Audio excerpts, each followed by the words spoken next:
iniciando os nossos estudos, e aos sábados, aqui no Centro Espírita Leon Denis, nós estudamos o Livro dos Espíritos.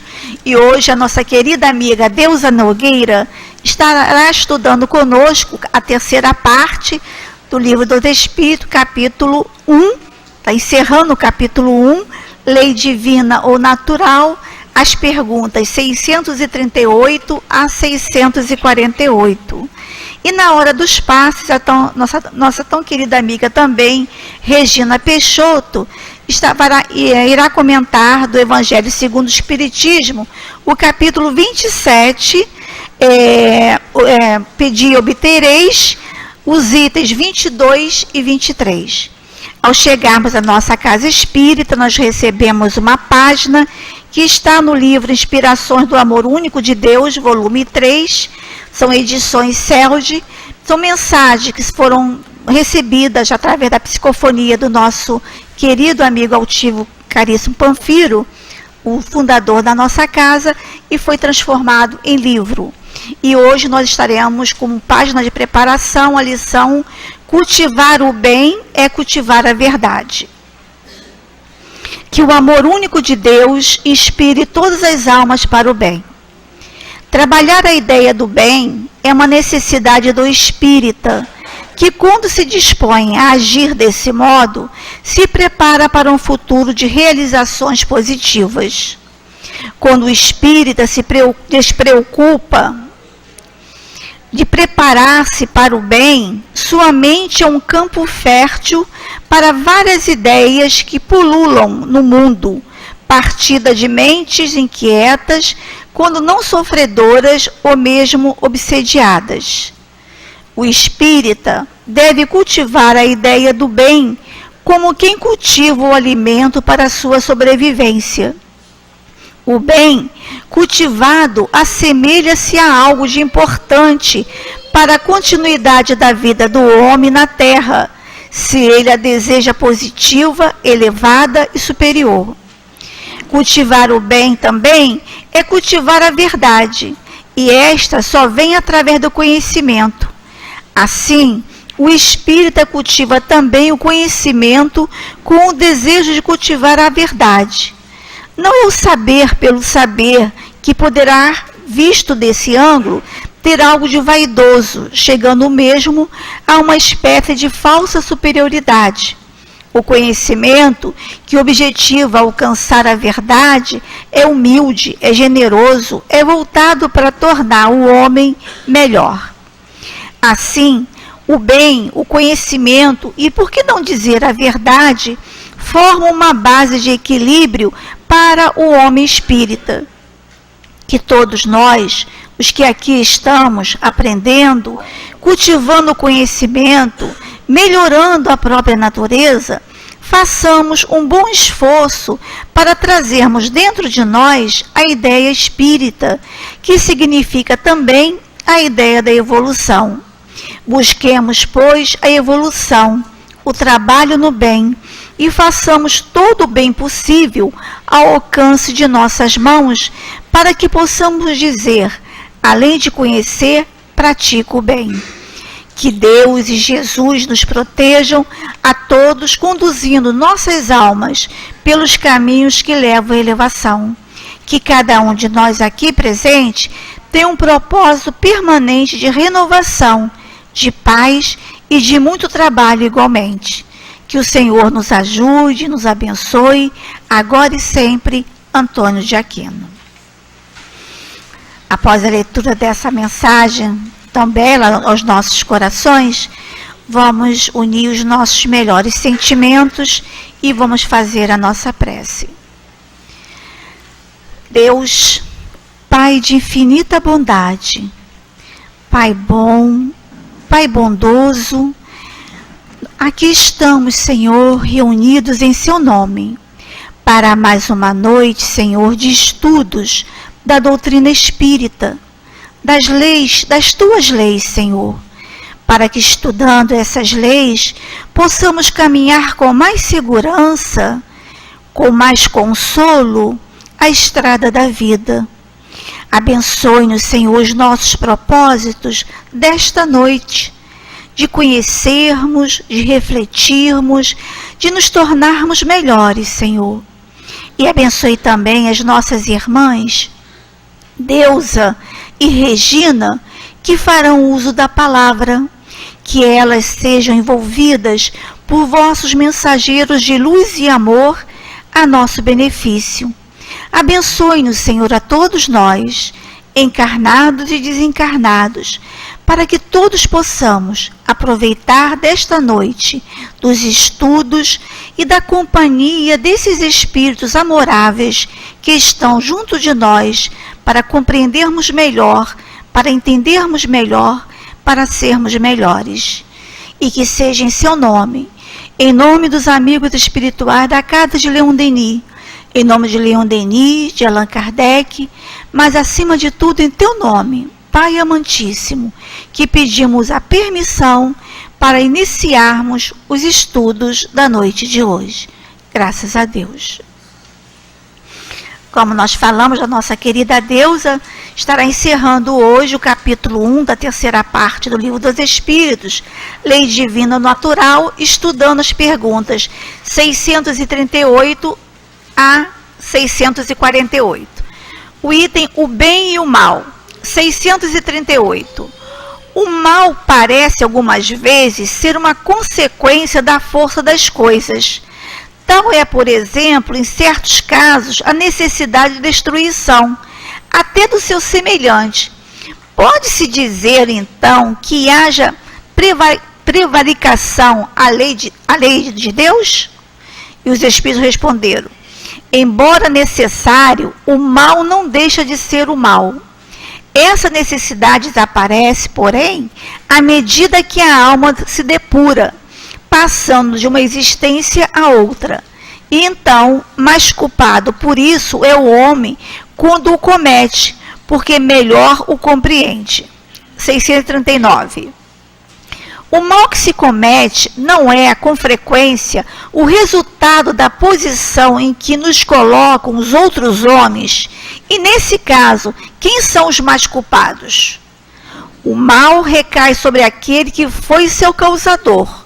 Assim, o homem que é levado a praticar o mal pela posição em que seus semelhantes o colocam é menos culpado do que aqueles que o causaram, pois cada um suportará a dor, não apenas do mal que tiver feito, mas daquele que o houver provocado. 640. Aquele que não faz o mal, mas que se aproveita do mal praticado por um outro, é tão culpado quanto este? É como se o tivesse cometido. Tirar proveito do mal é participar dele. Talvez tivesse recuado diante da ação, mas se encontrando-a feita, dela se utiliza, é porque a aprova e que ele próprio a teria feito se tivesse podido ou se tivesse ousado. 642. Basta não fazer o mal para ser agradável a Deus e assegurar sua posição futura? Não. É preciso fazer o bem no limite de suas forças, pois cada um responderá por todo o mal que tiver sido feito em consequência do bem que não tiver sido praticado. 644. O meio no qual algumas pessoas encontram-se colocadas não será para elas a origem de muitos vícios e crimes? Sim, mas há ainda aí uma prova escolhida pelo Espírito no estado de liberdade. Ele quis expor-se à tentação para ter o mérito da resistência. 645. Quando o homem se encontra, de certa forma, mergulhado na atmosfera do vício, o mal se torna para ele um arrastamento quase irresistível? Arrastamento, sim. Irresistível, não. E o item divisão da lei natural, a 647. Toda a lei de Deus está contida no máximo do amor ao próximo, ensinada por Jesus? Certamente, esta máxima encerra todos os deveres dos homens entre si, porém é necessário mostrar-lhe a aplicação. E a última, 648. Que pensais da divisão da lei natural em 10 partes, compreendendo as leis de adoração, de trabalho, de reprodução, de conservação, de destruição, de sociedade, de progresso, de igualdade, de liberdade e, finalmente, de justiça, de amor e de caridade? Esta divisão da lei de Deus em 10 partes é a de Moisés e pode abarcar todas as circunstâncias da vida. São essas as perguntas que a nossa querida amiga Deusa irá nos ajudar com raciocínio na noite de hoje. Que Jesus a abençoe. Obrigada. Meus irmãos, que o Senhor Jesus possa se sentir confortável com as aceitações, com a nossa aceitação, com o acolhimento das bênçãos que naturalmente estão reservadas para todos nós nesta noite de estudos. A gente está acabando, né, o Livro dos Espíritos está acabando nessa parte primeira de apresentar o bem e o mal. Ele começa apresentando a lei natural nessa questão que precisa ser muito meditada por nós. Pois que todos nós buscamos a felicidade. É o normal, é o comum do ser humano saudável, né, do espírito saudável, é a meta, a felicidade.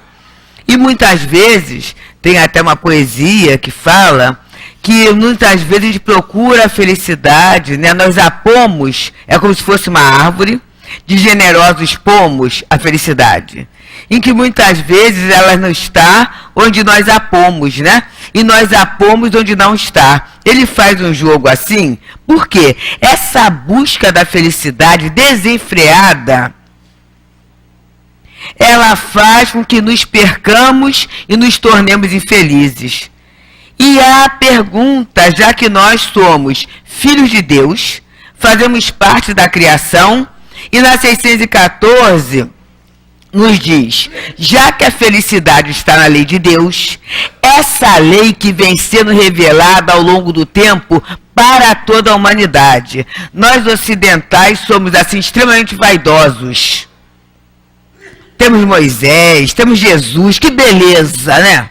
Só que Deus não seria o Abba, o paizinho que Jesus falou, se a sua lei estivesse circunscrita só à civilização ocidental, principalmente a judaico-cristã. Aliás, somos os bem complicadinhos, né? Bem complicados. A lei é dada para todo mundo, essa lei divina natural. Por quê? Porque ela é a única e perfeita para a felicidade do homem. E ainda fala mais, ensina-lhe ao homem o que deve ou não fazer. E o homem só é infeliz quando dela se afasta. Como dói isso, né? Porque muitas vezes, e o estudo de hoje fala, a gente coloca a nossa infelicidade não numa escolha pessoal, mas nas situações circunstanciais. Ele fala na primeira questão aqui, muitas vezes o mal parece que está na força das coisas. E que força de coisa é essa? As situações externas. Como é que eu posso ser feliz num lugar que chove muito? Ou num lugar que chove pouco? Ou naquele meio em que as pessoas são daquele jeito? E a gente vai colocando, vai se colocando, não como autor da nossa história, ó, tem uma palavra bem moderna que é o protagonismo, né? Não somos protagonistas da história, mas sim vítimas de alguma coisa. Como se essa alguma coisa que acontecesse não fosse criação de Deus. Olha que confusão. Isso é muito mais enrolado do que nos percebermos como seres capazes de escolher, de fazer a escolha. E aí, a gente anda um pouquinho mais, desculpe, mas tem que... Livro dos Espíritos a gente anda. Na lei de liberdade, é uma lei muito boa, e a gente fala assim, eu quero liberdade. Ainda mais quando a gente está saindo da adolescência, como é o meu caso, né? Eu quero liberdade, né? Quero liberdade. É adolescência moral, gente. Tem vários tipos de adolescência. Eu quero liberdade.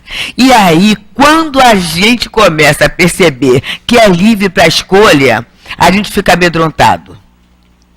Tem uma expressão, uma vivência, com meu filho quando estava encarnado, naquela fase que começa a adolescência. A adolescência já se fixando. Tá lá, 14 anos, por aí.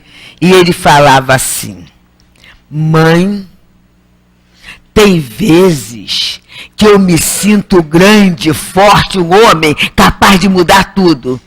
Mas tem horas que eu me sinto criança como um gatinho. Será que eu estou ficando maluco? Eu assim, não, você está adolescendo. E a adolescência é isso.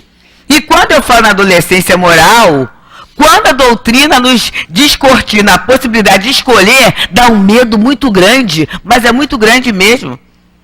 Porque se eu for escolher, eu posso errar. E a gente tem medo de errar. Eu não sei se é tanto pelo erro ou se é pelo orgulho. Porque tem no Céu e Inferno um trecho em que fala que, na verdade, o verdadeiro arrependimento seria não fruto do mal que eu estou sentindo, mas pela consciência de estar ferindo a lei de Deus. É sério isso, né?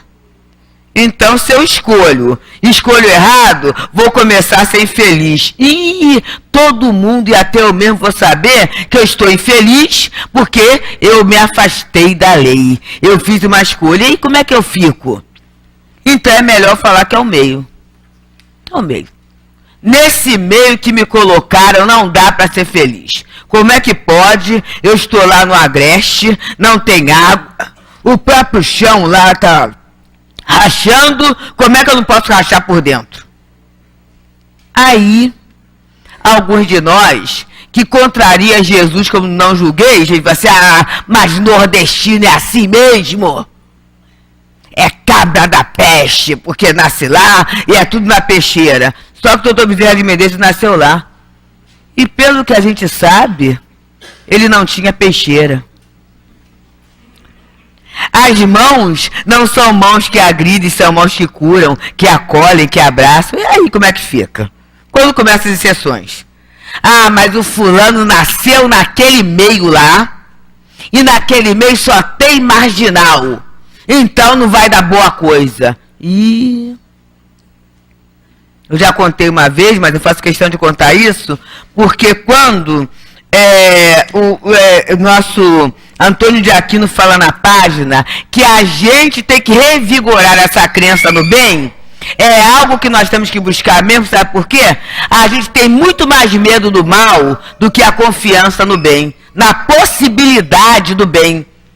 E é um fato, né, que nós vivemos num determinado setor, né, naquele momento, já que a gente tem aqui uma moção de aviso, que não pode falar instituição, uma moção de coisa para falar. Mas houve um momento na nossa vida educacional, né, na vida educacional do nosso Estado, em que se acreditava na escola, era uma proposta de uma escola de tempo integral, e uma escola de tempo integral não voltada para a criança, naquele negócio de tomar conta do filho, mas voltada para o adolescente, porque se acreditava, né, que se você oferece oportunidades para o adolescente, ele vai ter um leque maior de opção.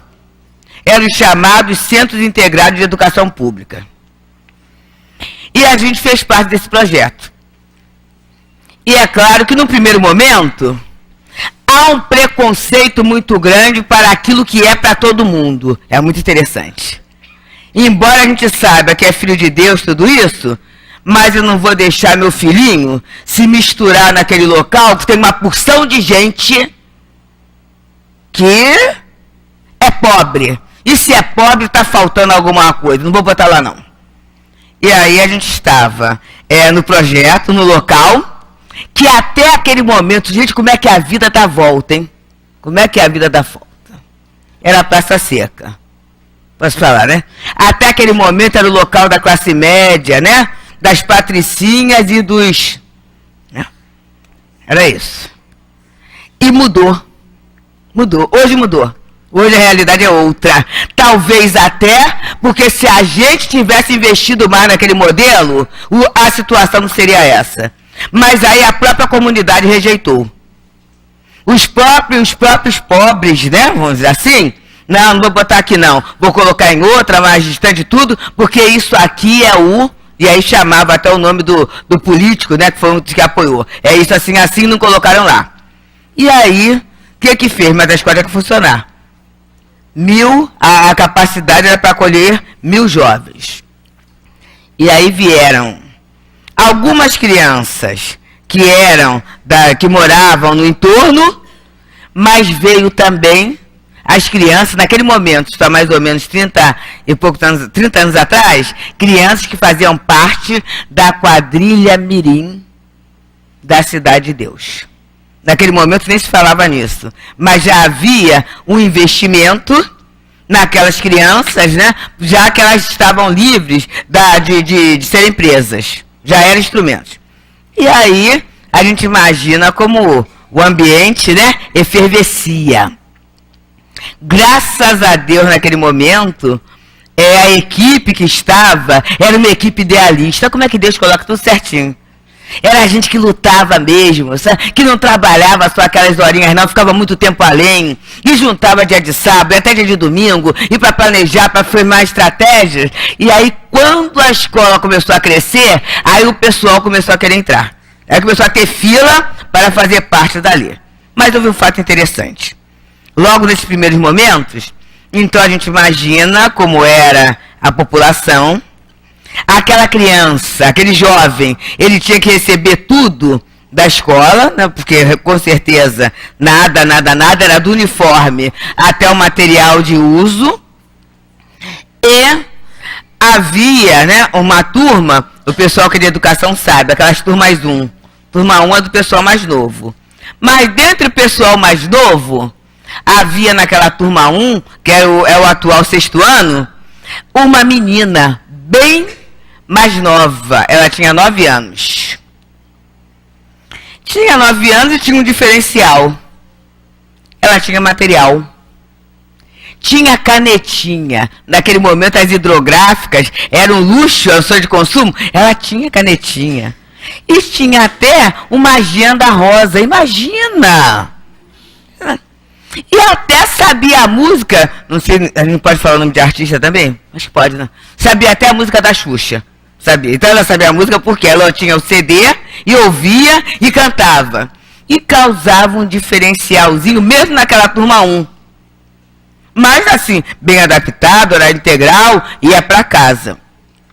E um dia, essa menina foi para casa, naquele momento o grupo continuava e ela voltou. E ela voltou e se dirigiu à direção da escola.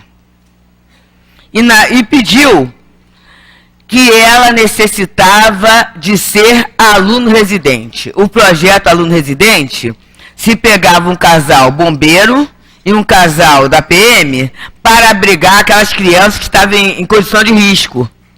Então a gente imagina que estava mais ou menos a coisa completa, mas ela pediu para entrar no projeto. E aí, naquele momento, todo mundo, havia o grupo, a equipe, achou muito estranho. E ela falou assim, não é nada não, eu tenho que ficar aqui. Por quê? A minha casa é perto da boca de fumo, e desculpa eu ser tão clara, tá, meus amigos? É porque eu não tenho, talvez até não tenho uma polidez assim não, sou muito clara, né? E a minha mãe, se relaciona com aquelas pessoas que têm uma coisa na hierarquia lá, que são os chefes, se relaciona com aqueles homens. E eu virei para minha mãe e falei assim, mãe, eu já estou ficando mocinha. Não é bom eles ficarem entrando assim. A senhora escolhe, ou eles ou eu. E a mãe falou assim, é claro que são eles, porque se você tem tudo que você tem, deve a eles. E aí eu tô saindo de casa. E ela saiu, que nem aquelas criancinhas da historinha, sabe? Com uma mochilinha, com um pouquinho de roupinha íntima, com o uniforme, toalha de banho, sabe? Aquele pouquinho, e foi. E aí, naquele momento, né, a esposa do PM, já está no plano espiritual hoje, ela se compadeceu, falou assim, de jeito nenhum, ela fica comigo e fica no meu quarto, no quarto da gente. E assim, a menina foi. Quando acabou o 9º ano, e acabava a questão do projeto, mas até ali, a esposa do bombeiro requereu uma guarda, porque ela ainda era menor, e ela fez então a Escola Carmela Dutra, se formou em educação. E aí começou ela, né, a trabalhar, fazer 2 matrículas, fazer faculdade, essa questão toda. Final da história. Ela acolheu com toda a dignidade possível, inclusive montando uma rede hospitalar quase dentro de casa, com todo apoio, a mãe, até a desencarnação, vítima de HIV. E eu pergunto, aonde está a determinação do meio aí? Eu gostaria que me respondesse. O meio não determina? Aonde está o meio aí? Olha a questão de uma criança, uma decisão aos 9 anos de idade. Então a gente vai ser desafiado por essas questões do meio. E a gente começa a se autodesafiar também quando eu começo a justificar as minhas escolhas pela minha família. As minhas escolhas por aquilo que eu consegui em termos de cultura acadêmica ou não, em termos do meu emprego, em termos da minha faixa salarial, em torno da minha etnia. Gente, tudo isso não sou eu. Tudo isso não sou eu. Eu, filha de Deus, sou mais do que tudo isso, porque eu sou imortal. Essas circunstâncias todas são altamente mutáveis, altamente transitórias. Mas por que eu acredito nisso? Porque eu priorizo o mal. E aí está o livro dos Espíritos, quando fala na 851, né? Haverá uma fatalidade nos acontecimentos da vida, conforme o sentido que se dá a essa palavra, isto é, todos os acontecimentos achar-se-ão fixados antecipadamente, e nesse caso, o que vem a ser o livre-arbítrio.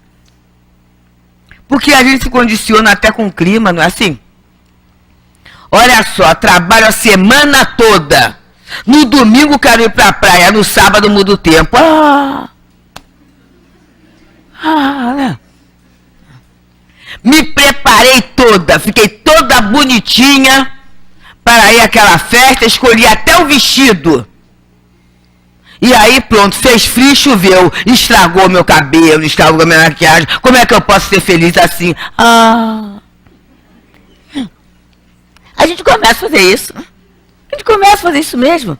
E a gente acha que está tudo pré-determinado, sem medir as consequências das coisas. Vocês me desculpem, meus amigos, mas essa questão de circunstância é muito interessante.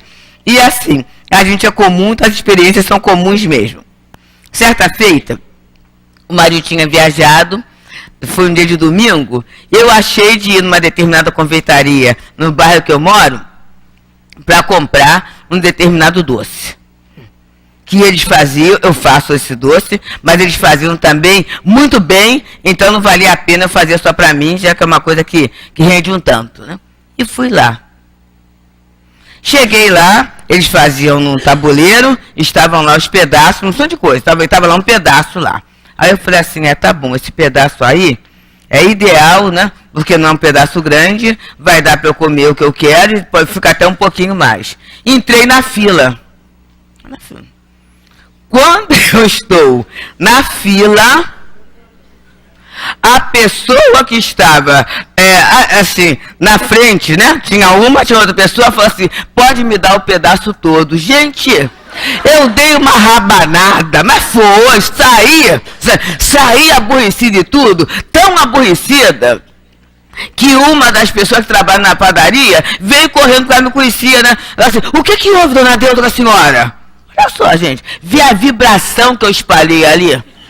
Vírus, bactérias, tudo para proliferar, né? E ainda a praga para quem levou. Agora veja, gente. Aí quando ela falou assim, o que houve? Alguma coisa contrariou a senhora? Aí eu falei, Aí a lei de Deus na consciência. Voltei para a fila. Comprei 2 pãezinhos franceses. Tinha que fazer alguma coisa para justificar, né? Olha só, gente. E aí, fui para casa, rindo de mim mesmo. Falei assim, dona Deus, observa só. tanto, né, aquele doce sofisticado quanto o pão francês, o final da digestão não é a mesma. O que é que vale a pena você estragar o seu dia, estragar até o dia do outro, porque quando a pessoa vem atrás de mim e fala assim, o que houve, dona Deus? Alguém atendeu mal a senhora? Olha só. Já poderia até recair sobre um funcionário. Olha que coisa boba. Por quê? Olha os condicionamentos que a gente cria. Se as coisas não ocorrerem do meu jeito, então não está bom. Não é um bem. Tudo que me contraria é o mal, quando na verdade não é essa. O bem está, não é, nas consequências, mesmo que seja sacrificial, mesmo que doa. Há situações, há escolhas na vida que são extremamente dolorosas, mas o resultado, a tranquilidade, a paz de consciência é alguma coisa fantástica. E há outras situações que são facilitadoras, não dá trabalho nenhum, mas a consequência depois. E é isso que leva Kardec na Gênese a fazer essa comparação do mal ser a ausência do bem, que tem gente que não gosta, mas ele diz, é como o frio é a ausência de calor. Então, na verdade, existe calor, né? A treva é a ausência de luz. Existe luz. Quando não há luz, há treva. E ainda fala mais, o mal não é criação de Deus. Porque se Deus fez a lei para a felicidade, é perfeita, como é que Deus ia criar algo imperfeito que é o mal? Mas aí vem o grande ganho, eu acho o grande ganho, gente. E eu falo assim porque pro meu coração isso é tudo. Olha só, Deus é tão bom que até do mal surge um bem. Porque o mal vai doer, vai arder, vai ser uma coisa muito séria. Mas como diz o pessoal da educação física, né? Tudo que arde cura e o que aperta segura, né? Então, tudo que arde, vai arder, vai doer, o que a gente vai procurar? Ah, eu tenho que melhorar isso, eu vou procurar um outro caminho. Eu vou procurar uma outra metodologia. E quando eu procuro um outro caminho, eu acabo chegando à lei. E aí eu sinto o efeito do alívio. Então, o mal é isso, gente. O erro é isso. Existe em educação um grupo, uma linha pedagógica, que é a pedagogia do erro. É muito interessante. Por quê? Quando a pessoa estuda e vê por que o aluno errou, fica mais fácil resolver. Porque tem uma lógica no erro. E eu lembro muito de um companheiro nosso, um amigo nosso, um evangelizador, que ele falava o seguinte, quando eu escolho o pior, é porque eu acho que o pior vai me fazer feliz. E aí eu vejo que aquele pior não me fez feliz. O que eu faço? Eu tento uma outra forma. É essa a posição. Então, por que eu estou falando isso, gente? Porque eu tenho que começar a entender minhas escolhas. Eu quero ser fatalmente levado às situações e às vezes eu me auto-saboto. Quer ver uma coisa? Médico para mim não adianta. Eu vou até a esse, viu, Regina, que você me avisou, para você não achar que é má vontade minha, mas comigo ninguém acerta o que eu tenho. Então não vai. Porque no fundo eu quero que não acerte, porque se acertar, ele vai falar agora assim, mas não tenho mesmo, eu vou procurar 2, 3, 4 para ver se bate. Então não estou querendo resolver. E tem situações na nossa vida que a gente não quer resolver. Não é pela força das coisas, é pela minha vontade frágil. É por isso que Antônio de Aquino fala, olha só, né? A mente é um campo fértil para várias ideias que pululam no mundo, partida de mentes inquietas, quando não sofredoras ou menos obsidiadas. Então eu prefiro pegar aquela ideia da negação, né? A ideia de que não vai dar certo, a ideia do deixar a vida me levar, de não tem jeito, do que eu começar a trabalhar a ideia do bem em mim. Essa ideia do bem, gente, precisa ser trabalhada, porque é o definitivo. É o definitivo. O mal vai passar. Mesmo que eu não queira, vai passar. Porque existe uma lei que é a lei do progresso. E na lei do progresso é assim, se eu não acompanhar o progresso, eu serei levada, né? Serei arrastada pelo progresso. a uma necessidade nossa. Então nada vai me levar a fatalmente, ele diz, a fatalidade existe apenas pela escolha que o espírito faz ao reencarnar, de experimentar esta ou aquela prova. Escolhendo-a, constrói para si uma espécie de destino, que é a própria consequência da posição em que se acha colocado. Então a criatura escolhe. E aqui tem uma outra pergunta, deixa eu ver até se está na folhinha de vocês, que está um pouquinho pequenininha. Quando ele fala o mérito da resistência. Eu estou pensando na jovenzinha, eu não posso falar o nome dela porque ela ainda está na vida ativa, né? Na vida acadêmica ativa. Mas olha só, gente. Olha o espírito escolher renascer naquele meio, né? E qual é o mérito que ela teve da resistência? E é isso. É isso. Ah, mas eu vim, né, com tendência a diabetes. E eu vou reencarnar numa família de doceiros. É o mérito da resistência, né? E vou até saber fazer doce, a mérito da resistência é. E aí vamos colocar todos os outros doces. Aquela facilidade que eu tenho para fazer aquilo. Mas que dentro de mim eu percebo que não é legal, sabe por quê? Quando eu acabo de fazer ou não, eu sinto um mal-estar. E o bem, ele traz o quê? O bem-estar. Bem-estar íntimo. Bem-estar íntimo.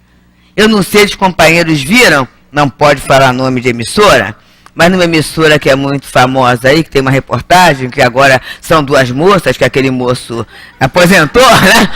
Então tem um programa sexta-feira que faz algumas reportagens.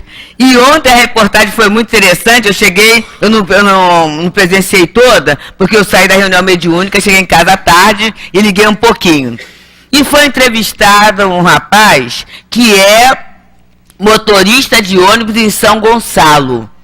Para os internautas que não sabem, né? São Gonçalo é uma parte aqui do Rio de Janeiro, assim, bem violenta, bem difícil. E ele sai de madrugada. Mas a forma que ele tem de cumprimentar as pessoas, de até ajudar a criatura que estava cheia de bolsa a atravessar a roleta, e no final a pessoa ainda deu uma tangerina para ele, né? Como brinde pela delicadeza. E foi perguntado assim, faz diferença o bom dia que ele dá? A pessoa, faz. Porque a gente não sabe como a pessoa às vezes sai de casa para trabalhar, ninguém sabe.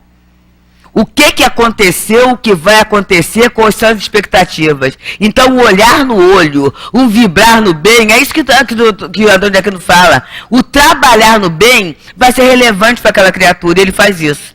E quando ele está assim um pouco tumultuado, ele vai para a terra dele, que é roça, junto com o pai, e ele faz sonhos e broinhas, e sai vendendo. No que ele sai vendendo os sonhos, apresentando ali, ele tem um relacionamento, ele brinca com as pessoas, ele dá um abraço, e depois vem para a casa dele, e ali a casa é extremamente simples, e é visto o drama que ele teve com o próprio filho, que teria um tempo de vida limitado, né, dada a doença.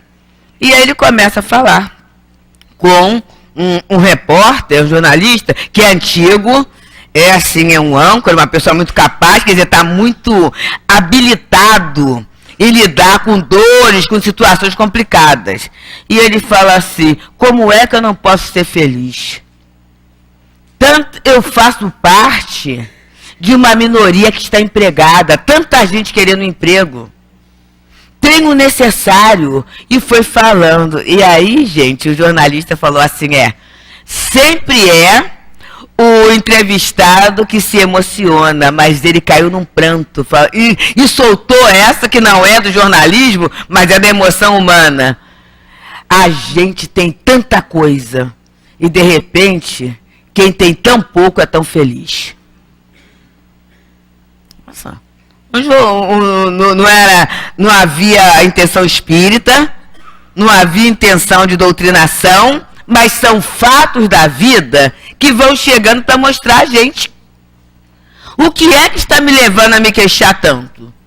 A procurar tanta coisa do lado de fora, quando eu tenho um tesouro, gente, que ninguém me tira.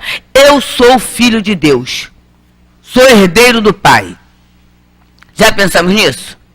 Há uma questão no Livro dos Espíritos, aqui atrás, que fala assim: Deus cuida pessoalmente de sua obra? Não será Deus demasiadamente grande e nós muito pequenos? E a resposta dos Espíritos é: Deus se ocupa com toda a sua criação.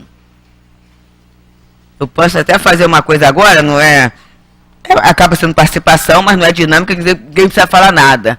É a gente pensar agora, vamos dar uma paradinha e pensar assim: Deus cuida de mim. Deus cuida de mim. Jesus falou assim: das ovelhas que o Pai me confiou, nenhuma se perderá. Vamos pensar nisso? Jesus conhece a gente. Embora a gente às vezes não conheça Jesus, mas ele conhece a gente. E ele prometeu que nenhum de nós vai se perder. Gente, isso é muita coisa. Isso é muita coisa. Eu posso perder dinheiro. Eu posso perder saúde. Eu posso perder roupa. Eu posso perder quem eu penso que me ama e quem eu penso que ama e que daqui a pouco eu descubro uma traição. Tudo isso pode acontecer. E aí eu falo assim: meu mundo caiu. O mundo que caiu foi o mundo físico. Porque nada vai me afastar dessa condição. Eu sou filho de Deus. Nada. Então isso já é alguma coisa para a gente começar a protagonizar a nossa vida. A não colocar no meio, nas circunstâncias, a causa da nossa felicidade, da nossa infelicidade. E aí ele vai falando do mal, da posição que coloca os homens, né? A responsabilidade. Olha só, se eu induzo alguém ao mal, se eu compactuo e se eu engrosso a fileira do mal, eu tenho responsabilidade. Há um texto de Emmanuel que ele diz que no processo de Sócrates, e Sócrates foi condenado a beber cicuta porque ele foi colocado como alguém que desvirtuava o pensamento dos jovens. E diz que não foi só os juízes que decidiram isso. Todos aqueles que aplaudiram foram responsáveis. Então, aplaudir o mal é se afastar do bem, é uma responsabilidade. Ah, mas eu não faço mal pra ninguém, sou incapaz de matar uma mosca. Não sei por que falam mosca, porque também matar uma mosca é difícil, né? Porque ela vai... Isso não é vantagem, porque ela vai correr muito mais do que eu, né? Mas, mesmo sendo maratonista, é difícil, né? Sou incapaz de matar uma mosca. Tudo bem, gente. Mas, às vezes eu me aproveito do mal. Vou falar uma experiência de hoje. Ah, meu Deus do céu. É incrível, né? Escalam a gente assim, tem os workshops danados. Olha só. Eu vinha pra cá, peguei o trem. E aí, peguei o trem, né? Uma belezinha. Daqui a pouco sentei, mais belezinha ainda. E passa as pessoas vendendo umas coisas, né? Daqui a pouco passou um rapaz. Aqui quem é da cozinha, além do básico, vai entender o que é. Falou assim: atenção, isqueiro e maçarico a R$2. Eu, olhei. Porque era assim, gente. O maçarico, né? É um instrumento que se usa na cozinha assim para alta gastronomia, que você faz em flambada, né? É muito interessante. E não é barato, né? Quando eu fiz assim, aí eu falei assim: aquele que não faz o mal, mas se aproveita do mal para... tem que ler a pergunta, não tem? Porque senão os R$2 já estava até trocadinho na bolsa. Olha como é que a doutrina ajuda a gente. E essa é a realidade do dia a dia, gente. Assim, e tem gente que fala assim: não faço mal a ninguém não, mas Deus é justo. Passa a procuração. E aí fico olhando quando acontece. Tá vendo? Comigo é assim, fez, paga. Gente, eu posso estar passando e aí a gente que vive a doutrina, que nos mostra a realidade espiritual dessa comunicação que há entre nós, gente. Tem espíritos que estão com muita vontade de fazer, mas não tem um aval. E o que é o aval? Até o nosso fluido. Eu fui de mocidade espírita, embora não pareça, né? Tem pouco tempo, tá? Mas saí da mocidade espírita. E na mocidade espírita, lá no Pedro e Paulo, na década de 70, os companheiros vão de lembrar, havia um movimento que era o chamado underground. O que é isso, né? As pessoas ficavam ouvindo música, quase música estrangeira, traduzindo, né? Quietinho, ouvindo aquilo, era uma beleza, né? E assim, né? Tinha quem viajava usando algumas substâncias e outros que viajavam usando só a cabeça. No meu caso era só a cabeça, tá? Ah, que músicas ótimas. Mas aí, não é só a música, que no final você decora a música, aquilo mecaniza, e você ficava ali pensando, né? Pensando. E certa feita, na reunião da mocidade, irmão Walter Faria, médium, virou assim: vocês jovens, tenham muito cuidado com esse negócio de ficar deitadinho, sentadinho, escutando música e pensando nos outros. Aí, né? A gente se ajeita na cadeira. Se ajeita na cadeira porque a carapuça vai entrando. Por quê? Vocês começam, às vezes, a pensar numa pessoa. E a partir dali começa a pensar na história daquela pessoa. E vocês, muitas vezes, estão oferecendo um relatório para obsessores fazerem aquilo que não tinha muito fundamento, mas vai ter pelo seu pensamento maledicente. Olha, a gente acabou o negócio lá em casa. Nunca mais vai ser eu, já chega. Olha só, é isso. Então, às vezes, eu não faço mal, mas me aproveito do mal que o outro pode fazer, ou que o outro está fazendo. Incito o mal no outro. Ah, faz mesmo, eu acho que tem que fazer. Olha, se fosse comigo.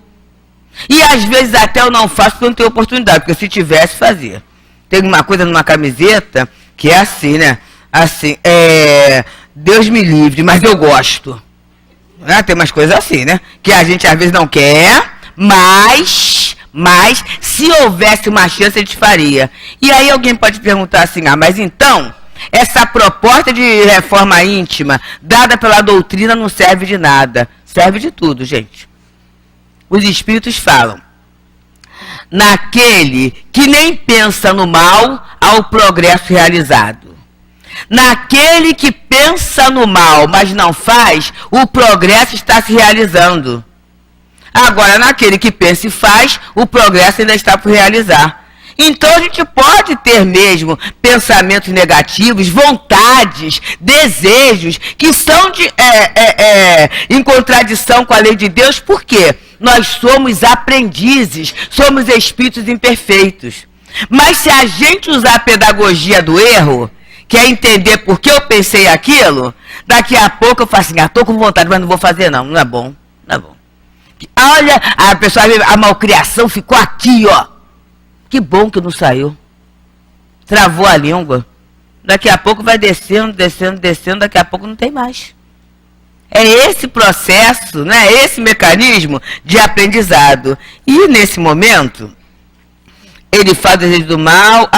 Basta não fazer o mal para ser agradável a Deus e assegurar sua posição futura. E aí os espíritos falam que é fazer o bem no limite de suas forças. Que o mal acontece muitas vezes em consequência do bem que não tiver sido praticado. E aí a gente lembra do Célio Gomes, há umas 2 semanas aqui, quando ele falou lindamente sobre a omissão. É isso. Qualquer omissão, gente. Estou assistindo de cadeira, eu quero ver só. Está assistindo de cadeira? É você vibrar pelo mal. E vai ser responsável, porque o seu pensamento está englobando aquilo. Ah, Deus, eu vou viver o jogo do contente? Não vou viver o jogo do contente. Mas se eu tenho consciência da lei de Deus, eu tenho certeza que o melhor está por vir sempre, porque a lei é de progresso. Sempre. Não há como. O bem é a fatalidade do universo. E eu não estou fora do universo, eu faço parte desse conjunto. Então eu preciso começar a pensar nisso, gente. E que há recurso à misericórdia. No livro Devassando Invisível, a dona Ivone do Amaral Pereira conta um fato, eu vou ser breve, em que ela, certa feita, ela saiu do corpo, ela era médium, ostensivo, disciplinadíssimo, ela sai do corpo com o doutor Bezerra de Menezes conduzindo até um local. E naquele local haviam 10 espíritos. Ela fala assim, vestido como se fosse dominó, aquelas fantasias, né? E cobertos, com o rosto coberto. E ali o ambiente era pestilencial mesmo, um mau cheiro, a relação entre eles era uma relação perniciosa, tudo muito ruim. Ela chega lá e ela vê que ele está naquele ambiente, aquele grupo. Mas, num outro ambiente, há uma mulher, uma negra, cozinhando. E eles reclamam que estão com fome. E ela observa que um deles já está com o capuz saindo, né? E ela então, o que faz? Ela pega o prato de comida e ela diz assim, né? Eram legumes, uma comida muito cheirosa, e oferece para essa criatura. E ele pega para comer. Quando ele pega para comer, ele fala assim, não, porque ali ele vê como se fossem pessoas, aquela situação toda, né? E fala. E aí ele fala assim, ela fala assim, como é que pode? E ela começa a entender pelo estudo da doutrina. Era o quadro mental deles, das perversidades que eles fizeram. Então ele vivia aquele mundo. Olha só, gente, eu não vivo o mundo exterior, que alguém podia pensar. Era num cemitério, não era lugar nenhum, era um lugar comum. Mas o campo mental deles formava aquele ambiente deteriorado. E aí ela vira e fala assim, o que você tem? Você não tem fome de comida, você tem fome de Deus. Você tem fome de prece. E aí ele fala assim, mas eu não ouso fazer uma prece, dada a minha condição. Olha só, gente. Parece que é a condição do outro, né? Mas muitas vezes é a nossa condição. Até quando eu posso pedir alguém para rezar por mim, porque às vezes o negócio é sério, né? Como diz o jovem, às vezes o babado é forte. Então, fulano, reza por mim para me ajudar, porque eu preciso de forças. Mas tem vezes, gente, que a gente se sente indigno de se dirigir a Deus, de ir ao centro, tudo isso, porque a minha situação é muito ruim. Mas a misericórdia sempre acontece. Então, o doutor Bezerra fala através dela com ele. Eles vão conversando, e vão conversando, e vão conversando. E a situação do companheiro começa a melhorar, através da prece e da emanação. Percebemos? O mal existe, mas a misericórdia também existe. No Evangelho segundo o Espiritismo, no Cristo Consolador, tem lá no item 8 falando, né? Que Deus é bondade. E atrás, ele faz assim, ao lado de cada lágrima, ele coloca uma consolação. Vamos pensar, gente. Mas às vezes eu não vejo a consolação porque eu estaciono na lágrima. É o que Antônio de Aquino, ele fala aqui pra gente, olha só. O conhecimento... Não, cadê?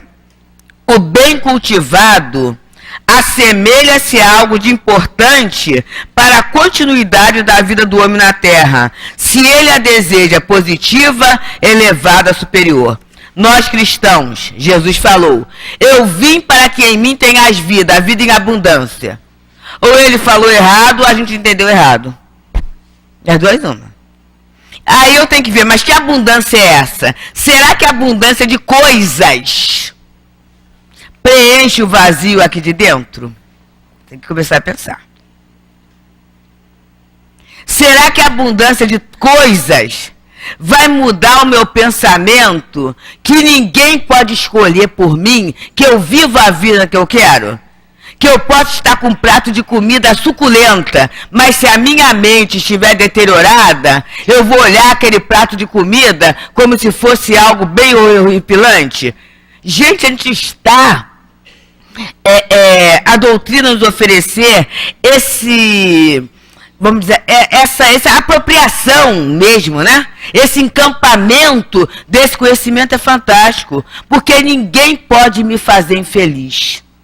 Ninguém tem esse poder. Ninguém. Ah, mas eu posso me sensibilizar pela dor do outro, com certeza. Mas quando eu me sensibilizo pela dor do outro, eu estou dentro da lei de justiça, amor e caridade. E quando eu estou dentro de justiça, amor e caridade, o meu movimento de compaixão vai gerar uma carga de amor, uma recarga de amor. Sabe aquela situação que às vezes umas pessoas falam assim, eu não sei o que é, a minha vida tá tudo ruim, tô sem dinheiro, final do mês, tá assim, mas não sei, tem uma coisa boa aqui dentro. É alguém que está rezando pela gente. É alguém que está agradecendo por uma coisa que a vida da pessoa fez, nem pensou. Mas outro fala assim, puxa, mas fulano é bom mesmo, né? Naquele dia, olha, me ajudou, cedeu a vez, quebrou o galho. Então são coisas que vêm. E aí, meus amigos, a hora chegando. Ele vai falando aqui pra gente, na atmosfera do vício eu já falei, o mérito do bem está no esforço que se faz para realizá-lo. E aí tem a história do óbolo da viúva. O gasofilácio era o local da fortuna, e a gente tem os gasofilácios da vida, tem quem faz muito. Mas muitas vezes o muito para aquele não é nada porque está automatizado, tem facilidade. Mas tem aquele que é aquele pouquinho que ele dá, ele está tirando dele mesmo, né? É o pouquinho da atenção. Hoje em dia a gente tem até muita gente se movimentando para dar muito dinheiro, mas a gente tem pouca gente se movimentando para oferecer serviço. Por exemplo, ficar no leito com o doente, junto ao doente. É um serviço que pode fazer. Abrir mão do seu tempo para ensinar alguma coisa a alguém, para prestar um pequenino favor. São situações que pode fazer. E aí ele vai falando da divisão da lei natural. Quando Kardec, né, com os espíritos, e Kardec como pedagogo, aprendemos hoje no Encontro dos Espíritos, né, como filólogo, aprendemos hoje isso. Ele divide lá nos 10 itens. A lei de Moisés, a gente tem no Evangelho, né, no vídeo Instruir a Lei, quando ele diz, eu sou o Senhor vosso Deus, né, que vos tirei do Egito, da terra da servidão. Não terei outros deuses estrangeiros diante de mim. Né? Não tomareis em vão o nome do Senhor. Lembrai-vos de santificar o dia de sábado. E, olha o sábado. Honrar vosso pai e vossa mãe. Não matareis, não cometereis adultério, não roubareis, não dareis falso testemunho, não desejareis a mulher do vosso próximo, não cobiçareis a casa, nem o servo, nem sua serva. E aí o Kardec pergunta se isso ainda vale.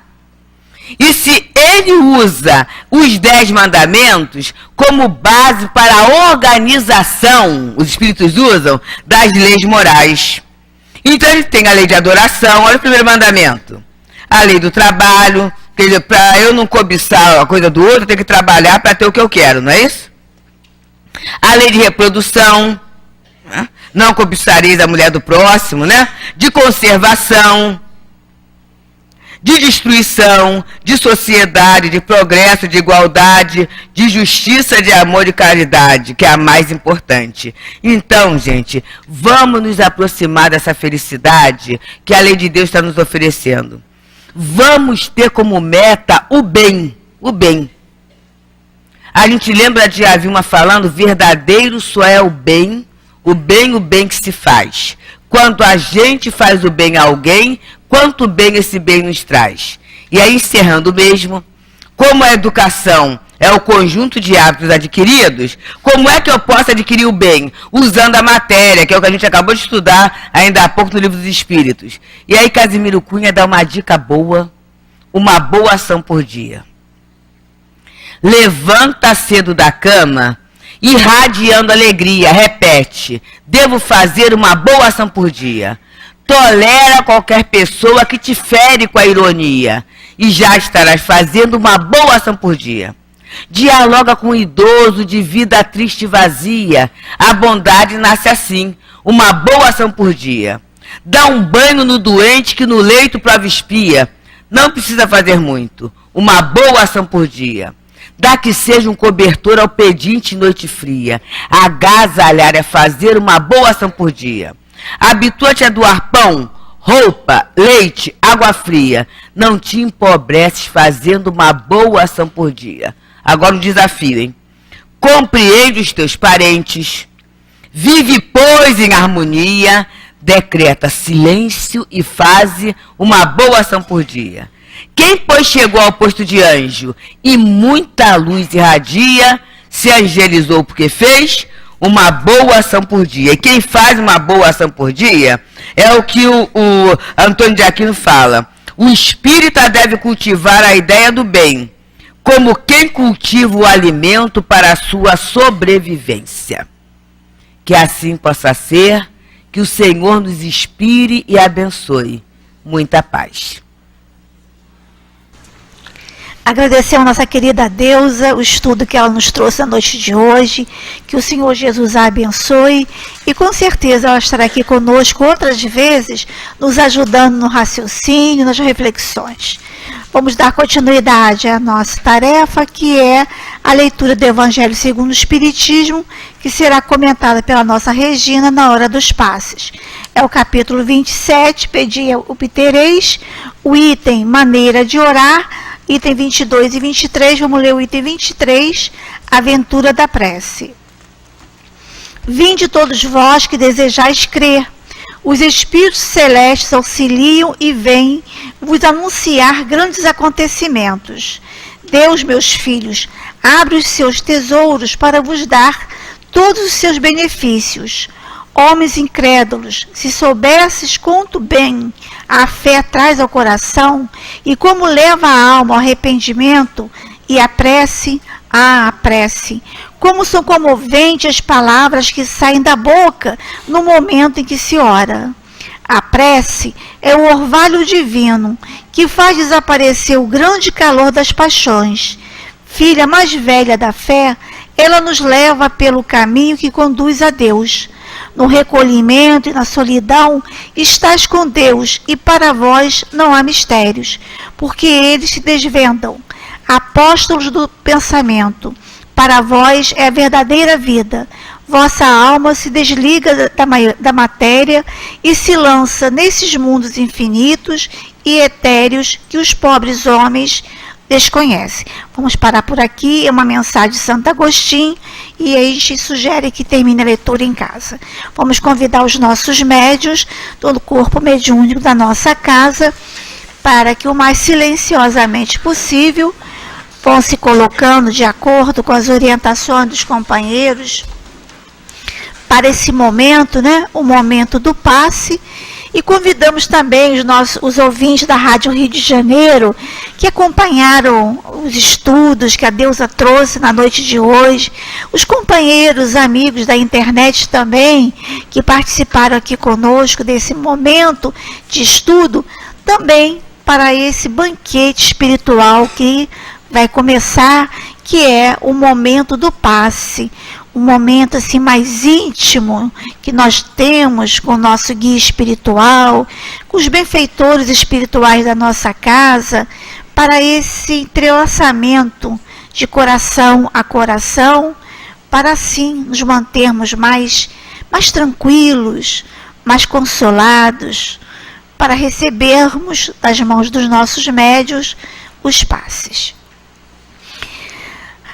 Amado Mestre Jesus, aqui estamos, querido amigo, para mais um momento onde iremos, através das mãos dos nossos médiuns e dos espíritos aqui presentes, recebermos o passe.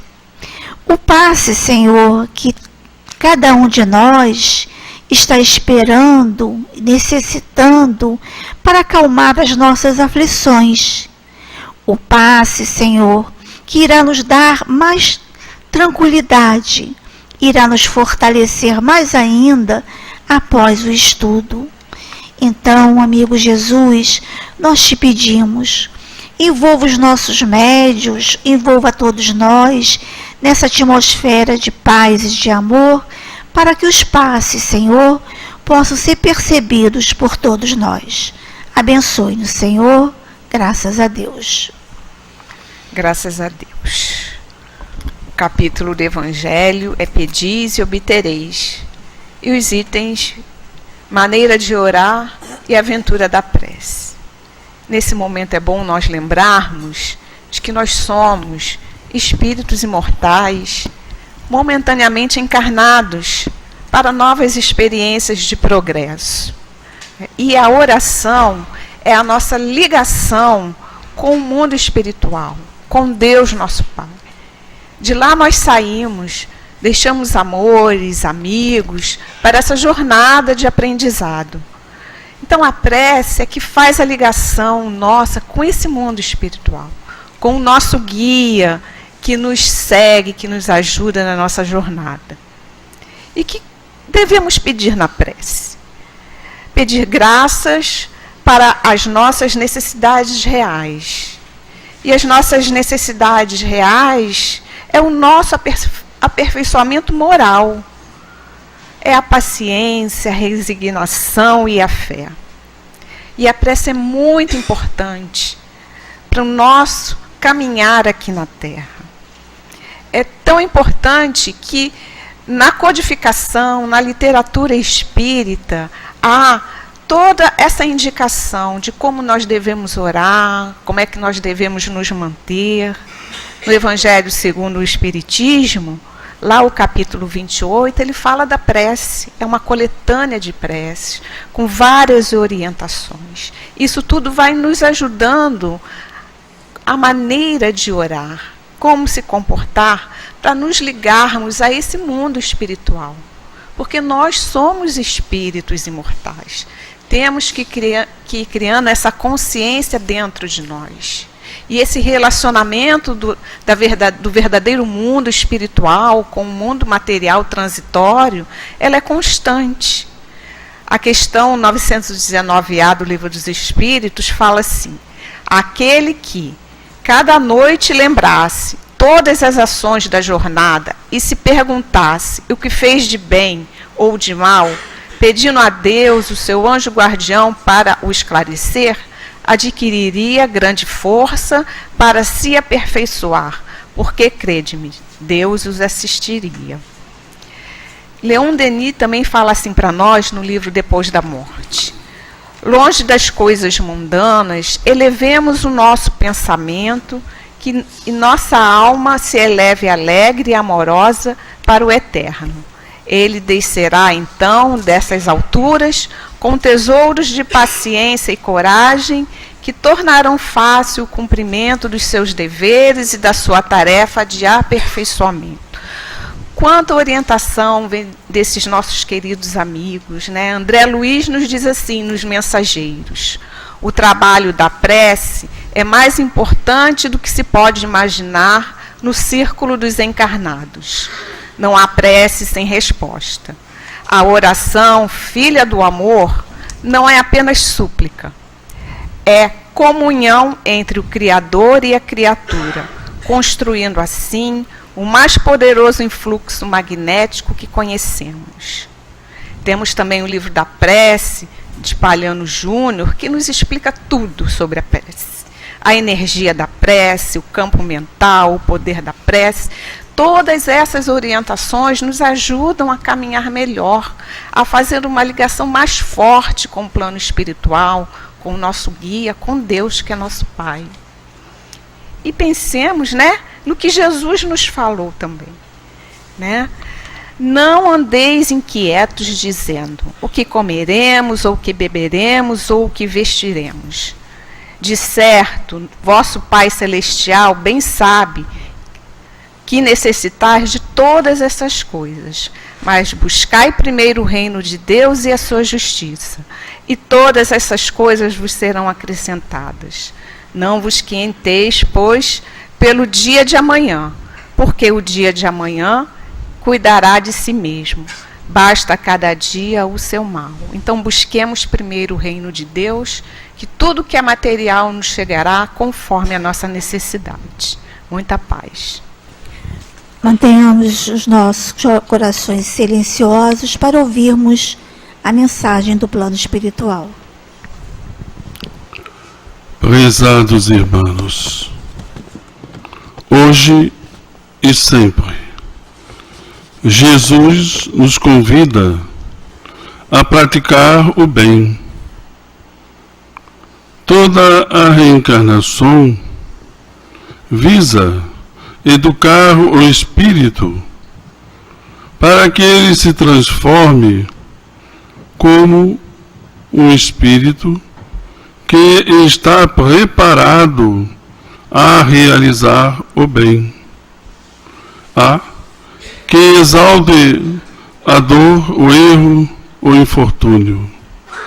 Mas para a lei de Deus, isto é consequência da ignorância, da incapacidade de se transformar, da falta de vontade, da falta de entendimento desta mesma lei de Deus, que determina ao espírito que sempre progrida para a sua felicidade.